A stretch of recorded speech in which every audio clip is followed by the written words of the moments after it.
Hello students, आज का हमारा टॉपिक है क्लासिफिकेशन ऑफ अकाउंट्स। अकाउंट्स को हम टू वेज में क्लासिफाइड कर सकते हैं। First one is traditional approach, जिसे इंग्लिश अप्रोच भी कहा जाता है। सेकंड मॉडर्न अप्रोच, जिसे अकाउंटिंग इक्वेशन अप्रोच और अमेरिकन अप्रोच भी हम बोलते हैं। तो पहले हम बात करेंगे ट्रेडिशनल अप्रोच की। ट्रेडिशनल अप्रोच को पहले ही मैंने आपको बताया इंग्लिश अप्रोच भी बोलते हैं। तो according to the traditional approach हम अकाउंट्स को क्लासिफाई करते हैं टू पार्ट्स में, पर्सनल अकाउंट्स में और इम्पर्सनल अकाउंट्स में। पर्सनल अकाउंट्स को फर्दर डिवाइड किया गया है नेचुरल पर्सनल अकाउंट्स में, आर्टिफिशियल पर्सनल अकाउंट्स में, रिप्रेजेंटेटिव पर्सनल अकाउंट्स में। और इम्पर्सनल अकाउंट्स को डिवाइड किया गया है टू पार्ट्स में, जिसे बोलते हैं real accounts and nominal accounts. तो सबसे पहले हम बात करेंगे पर्सनल अकाउंट्स की। Personal accounts are those account which relate to persons, ठीक है, जो पर्सन्स को रिलेट करते, like individuals, firms, companies, debtors और creditors, all are personal accounts. Personal account जब हम प्रिपेयर करते हैं तो हमारे उस पर्सनल अकाउंट को प्रिपेयर करने के दो पर्पस होते हैं। हमें डिटरमाइन करना होता है कितना जो है बैलेंस ड्यू है, ड्यू बैलेंस ड्यू टू और ड्यू फ्रॉम पर्सन और ऑर्गेनाइजेशन। फर्स्ट ऑफ ऑल हमें पता करना है बैलेंस ड्यू टू पर्सन और ऑर्गेनाइजेशन मीन्स कि कितना बैलेंस हमारे पार्ट पर पेंडिंग है किसी भी पर्सन या ऑर्गेनाइजेशन को पे करने के लिए। और दूसरा क्या है, बैलेंस ड्यू फ्रॉम पर्सन और ऑर्गेनाइजेशन, कितनी पेमेंट किसी भी पर्सन और ऑर्गेनाइजेशन के पार्ट पर पेंडिंग है, रिमेनिंग है, जो कि हमारे पास आनी है, जो कि हमारी इनकम है। तो इन दो पर्पस के लिए जो है पर्सनल अकाउंट को बनाया जाता है। पर्सनल अकाउंट को तीन पार्ट्स में डिवाइड किया गया है, जैसे कि मैंने आपको बताया। नेचुरल पर्सनल अकाउंट्स कौन से होते हैं, which are created by God, जो कि भगवान ने बनाए हैं, ठीक है, जैसे कि for example Ram's account, Asha accounts etcetera. Artificial personal accounts जो कि नेचुरल पर्सन नहीं होते, like accounts of corporate bodies और इंस्टीट्यूशन, जिसे हम रिकॉग्नाइज करते हैं as a person in business dealing, ठीक है, like for example accounts of limited company, accounts of club और कोऑपरेटिव सोसाइटी, बैंक, ये क्या है, सब आर्टिफिशियल पर्सनल अकाउंट्स है। थर्ड वन है representative personal account. Representative personal account जो है रिप्रेजेंट करता है ए सर्टन पर्सन और एक ग्रुप ऑफ पर्सन। आगे इस तरह से भी आप समझ सकते हैं, जब कोई expense, when the expense is become outstanding और prepaid and income becomes accrued और unearned, that is come under the representative personal account. जब हमारे एक्सपेंस आउटस्टैंडिंग हो जाते हैं या प्रीपेड हो जाते हैं, वो किस कैटेगरी में आएंगे, रिप्रेजेंटेटिव पर्सनल अकाउंट्स में। इसी तरह अगर हमारी इनकम अक्रूड हो जाती है या अनअर्न्ड हो जाती है तो वो किस में आएंगी, रिप्रेजेंटेटिव पर्सनल अकाउंट में। अब हम पर्सनल अकाउंट्स के अकॉर्डिंग रूल ऑफ डेबिट और क्रेडिट को देखेंगे। रूल ऑफ डेबिट और क्रेडिट में क्या है, debit the receiver and credit the giver. तो पहला एग्जाम्पल ले लेते हैं, कैश ₹500 पेड टू मोहन। तो 500 रुपए जो है मोहन को पे किए गए, तो इसकी एंट्री क्या होगी, Mohan account debit to cash account credit 500 से। अब मोहन क्या है, मोहन के पास क्या हो रहा है, पैसा आ रहा है, ठीक है, मोहन को पेमेंट आ रही है, मतलब डेबिट द रिसीवर। मोहन क्या है, रिसीवर, इसलिए हमने मोहन को क्या करा है, डेबिट। कैश ₹1000 रिसीव्ड फ्रॉम सीमा, हमें क्या हुआ है, कैश रिसीव्ड हुआ है, किससे, सीमा से। तो क्या होगा, सीमा क्या है? गिवर। सीमा क्या करेगी? पैसे देगी। कितनी? 1000 रुपीज जो है देगी।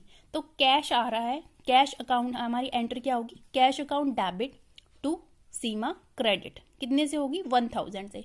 और सीमा क्या है? गिवर है, तो हम क्या करेंगे? Credit the giver.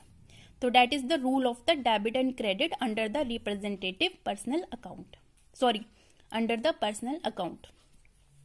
अब सेकंड पार्ट की बात कर लेते हैं हम, इम्पर्सनल अकाउंट, जिसे मैंने पहले भी बताया आपको, डिवाइड किया था रियल अकाउंट्स में और नॉमिनल अकाउंट्स में।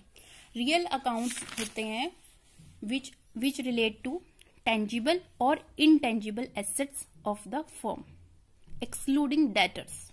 तो टेंजिबल क्या होता है? टेंजिबल एसेट्स क्या होगा? जिसे हम टच कर सकते हैं, फील कर सकते हैं, देख सकते हैं, that is the tangible assets. और इनटेंजिबल एसेट्स का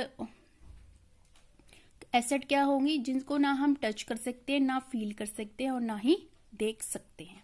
टेंजिबल एसेट्स कौन सी होंगी? जैसे कि बिल्डिंग देख सकते हो आप, फर्नीचर फील कर देख सकते हो, टच कर सकते हो,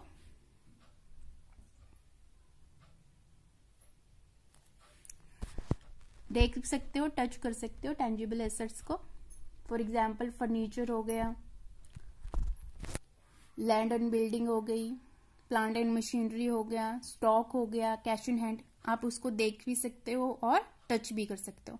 इनटेंजिबल एसेट्स कौन सी होगी? जिसको आप टच नहीं कर सकते, ना ही देख सकते हैं। कौन सी होंगी इनटेंजिबल एसेट्स? वो, हाँ जी, जैसे कि goodwill, patents and trade marks. ठीक है, तो ये आएंगी इंटेंजिबल एसेट्स में। तो रियल अकाउंट्स के अंदर rule of debit and credit क्या है? Debit what comes in, credit what goes out. Debit किसको करना है? जो हमारे पास आ रहा है। क्रेडिट जो हमारे यहां से जा रहा है। तो आप एग्जाम्पल के थ्रू आप इसे समझिए। एग्जाम्पल क्या है? Furniture purchase ₹50,000 in cash. Furniture खरीदा गया है 50,000 रुपए का कैश में। तो क्या एंट्री होगी? फर्नीचर अकाउंट डेबिट 50,000 से टू कैश अकाउंट क्रेडिट 50,000 से। अब फर्नीचर आ रहा है, बिजनेस में फर्नीचर आ रहा है, आपने फर्नीचर परचेज किए, तो डेट मीन्स डेबिट किसको किया? फर्नीचर को। क्यों? डेबिट व्हाट्स कम इन, जो आ रहा है आप उसको डेबिट कर रहे हैं। और कैश जो कि आप पेमेंट करेंगे, जो कि चला जाएगा, डेबिट व्हाट गोज आउट। तो ये हमारी एंट्री होगी। नेक्स्ट है नॉमिनल अकाउंट्स। नॉमिनल अकाउंट्स जो है रिलेट करते हैं expenses, losses, gains, revenue etcetera. ठीक है, इसका रूल क्या होगा? Debit all expenses and losses, credit all incomes and gains. इसका एग्जाम्पल देखिए आप, एग्जाम्पल के थ्रू समझें। Rent paid ₹15,000। रेंट की पेमेंट की गई है 15,000 रुपए की। रेंट क्या है आपका? एक्सपेंस। ठीक है, तो rent account debit to cash account कितने से होगी? 50,000 से। रूल क्या कहता है? Debit all the expenses and the losses. तो रेंट को हम क्या करेंगे? डेबिट 15,000 से, और कैश को कर देंगे क्रेडिट। आगे इनकम का देखेंगे। Commission received ₹10,000। कमीशन मिला है हमें कितने का? 10,000 का कमीशन रिसीव्ड हुआ है। कमीशन क्या है? कमीशन हमारा रेवेन्यू है, इनकम है। तो जो इनकम और रेवेन्यू क्या होगी? क्रेडिट। तो cash account debit to commission received credit 10,000 से। आई होप आपको ये टॉपिक समझ आया होगा। अब एक इलस्ट्रेशन के थ्रू जो है आप इसे समझिए। फिर भी अगर कोई डाउट है आप मेरे से पूछ सकते हैं। इलस्ट्रेशन 1 ही ली है मैंने टीएस ग्रेवाल की। इलस्ट्रेशन 1 क्या कहती है? Classify the following accounts into personal, real and nominal accounts. तो आगे हमें फर्दर लिस्ट पकड़ा दी गई है अकाउंट्स की, जिसे हमने डिवाइड करना है personal, real and nominal accounts में। तो सबसे पहले हम देख लेते हैं इसका सॉल्यूशन।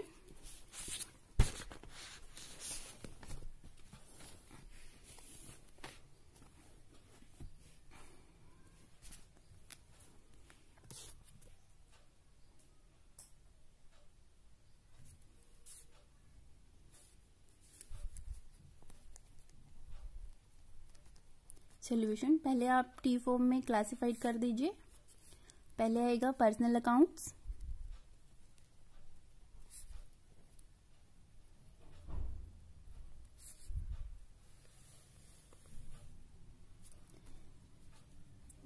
रियल अकाउंट,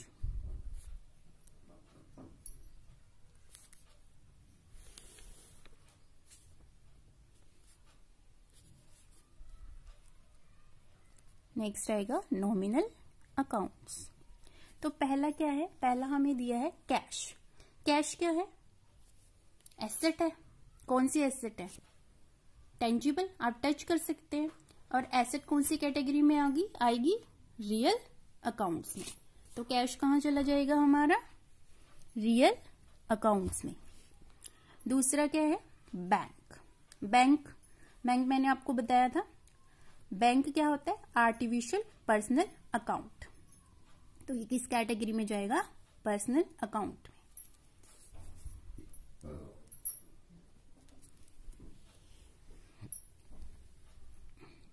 उसके बाद है आउटस्टैंडिंग सैलरीज। आउटस्टैंडिंग सैलरीज का क्या मतलब होता है, आउटस्टैंडिंग सैलरीज ड्यू तो हो गई बट नॉट पेड। कोई भी एक्सपेंस जब आउटस्टैंडिंग हो जाता है इसका मतलब क्या है, due but not paid. Outstanding salary मैंने आपको बताया, when the expense becomes outstanding और प्रीपेड कहां पे जाता है, रिप्रेजेंटेटिव पर्सनल अकाउंट में, राइट। तो ये कहां जाएगा हमारा, पर्सनल अकाउंट में, outstanding salaries.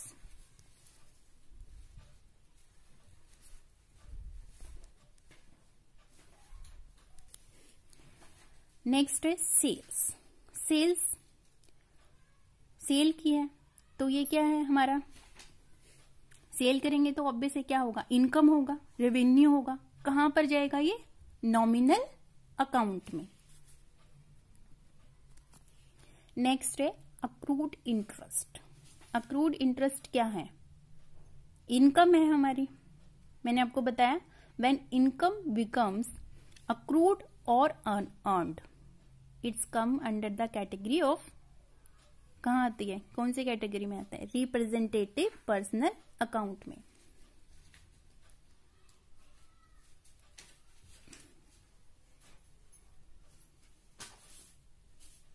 Accrued interest. Next है हमारा लीज होल्ड प्रॉपर्टी। प्रॉपर्टी क्या है, एक एसेट है। प्रॉपर्टी को हम देख भी सकते हैं और टच भी कर सकते हैं। तो किस में आएगा ये हमारा, रियल अकाउंट्स में। Lease hold property, right. Next है आपका ड्रॉइंग्स। ड्रॉइंग्स किसके होते हैं, ड्रॉइंग्स मीन्स जो भी कैश जो है यूज किया गया है किस लिए, पर्सनल पर्पस के लिए। और किसके होते हैं ड्राइंग्स, प्रोप्राइटर के होंगे। प्रोप्राइटर कौन होता है, बिजनेस ओनर, ठीक है। अब प्रोप्राइटर है, बिजनेस ओनर है, पर्सन है, तो वो किससे रिलेट करता है, पर्सनल अकाउंट से। तो ड्राइंग्स किस में जाएंगे, पर्सनल अकाउंट में।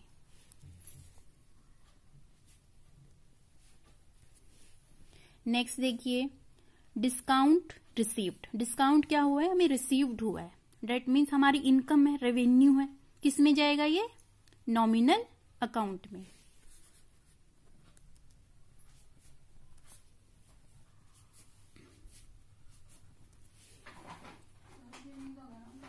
नेक्स्ट देखिए bad debt return of. Bad debts return of. Bad debts कौन से क्या होते हैं, जब डेट्स जो होते हैं which can not be collected, हम उसे कलेक्ट नहीं कर सकते किसी भी रीजन की वजह से, तो इस प्रोसेस को क्या कहते हैं हम, राइट ऑफ करना। तो बैड राइट ऑफ जो है कि क्या ट्रीट होता है, हमारा एक्सपेंस। और एक्सपेंसेस कहाँ जाएंगे, नॉमिनल अकाउंट्स में। तो बैड डेट्स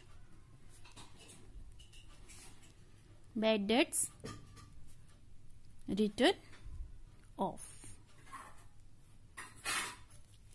नेक्स्ट देखिए परचेजेस। आपने खरीदारी करी है, गुड्स परचेज करे हैं बिजनेस के लिए, खर्चा हुआ है, एक्सपेंस है, तो एक्सपेंस किस में आएंगे, नॉमिनल अकाउंट में।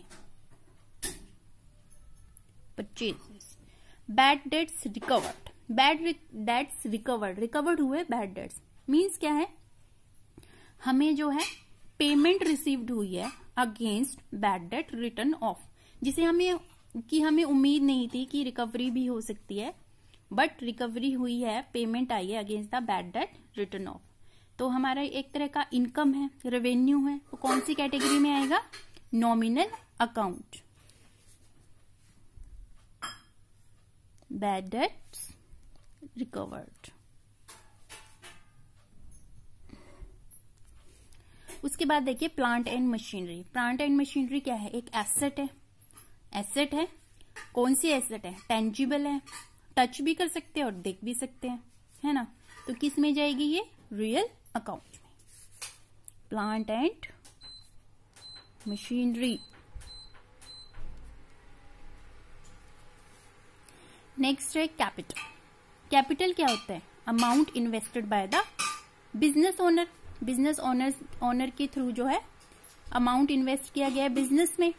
तो बिजनेस ओनर क्या है, पर्सन है, कौन सी कैटेगरी में आएगा, पर्सनल अकाउंट में। तो आप कहाँ मेंशन करेंगे, पर्सनल अकाउंट में। उसके बाद देखिए नेक्स्ट है इंटरेस्ट पेड। अब हमने इंटरेस्ट पे करा है, तो जब हम किसी भी चीज की पेमेंट करते हैं तो वो क्या है, हमारा एक्सपेंस है। तो कौन सी कैटेगरी में आएगा, नॉमिनल अकाउंट में, इंटरेस्ट पेड। आगे देखिए बैंक ओवरड्राफ्ट। बैंक ओवरड्राफ्ट क्या है, एक फैसिलिटी है। कौन प्रोवाइड करता है, बैंक प्रोवाइड करता है। बैंक क्या करते हैं, बैंक एक फैसिलिटी प्रोवाइड करते हैं किस पे, जो अमाउंट इन्वेस्ट किया है अकाउंट होल्डर। कब करता है, जब उसका अकाउंट का जो बैलेंस है, अमाउंट जो है उसके अकाउंट में वो 0 पर पहुंच चुका होता है। तो जो अकाउंट होल्डर है वो क्या कर सकता है, अमाउंट एक पर्टिकुलर अमाउंट जो है बैंक से विड्रॉ कर सकता है, जबकि उसके अकाउंट में बैलेंस कितना है, 0। तो ये एक फैसिलिटी है बैंक ओवरड्राफ्ट, जो कि बैंक प्रोवाइड करता है। और ऑब्वियस है, अकाउंट कौन खुलवा सकता है बैंक में, या तो नेचुरल पर्सन खुलवा सकता है या फिर आर्टिफिशियल पर्सन। तो ये कौन सी कैटेगरी में जाएगा, पर्सनल अकाउंट में, bank overdraft.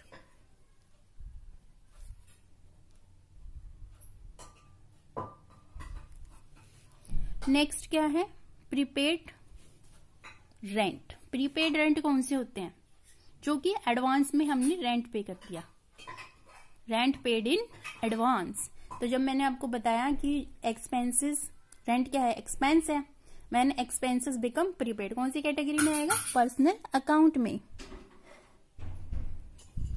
Prepaid rent.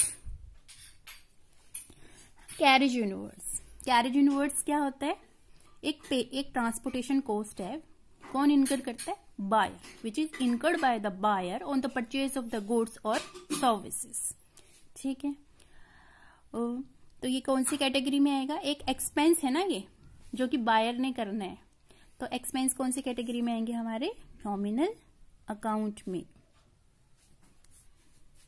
Okay, next देखिए गुडविल। गुडविल क्या है, एक एसेट है, बट गुडविल को हम ना तो टच कर सकते हैं और ना ही देख सकते हैं। कौन सी कैटेगरी में जाएगा ये, रियल अकाउंट में। आई होप आपको आज का लेक्चर जो है समझ में आया होगा। फिर भी अगर आपका कोई डाउट रह जाता है तो आप मुझसे पूछ सकते हैं। This is a Priyanka classes, आपके डाउट्स के लिए ही बैठी हूं मैं। आइए क्लासेस ज्वाइन कीजिए और जो आपकी प्रॉब्लम्स हैं आप मुझसे शेयर कीजिए, मैं सॉल्व करूंगी। और हाँ, टीएस ग्रेवाल के जितनी भी प्रैक्टिकल प्रॉब्लम्स हैं उनके सोल्यूशन आपको मिल जाएंगे मेरी फ्री स्टडी मटेरियल पे। आप अप्रोच करके वहां से इसे ले सकते हैं। Thank you.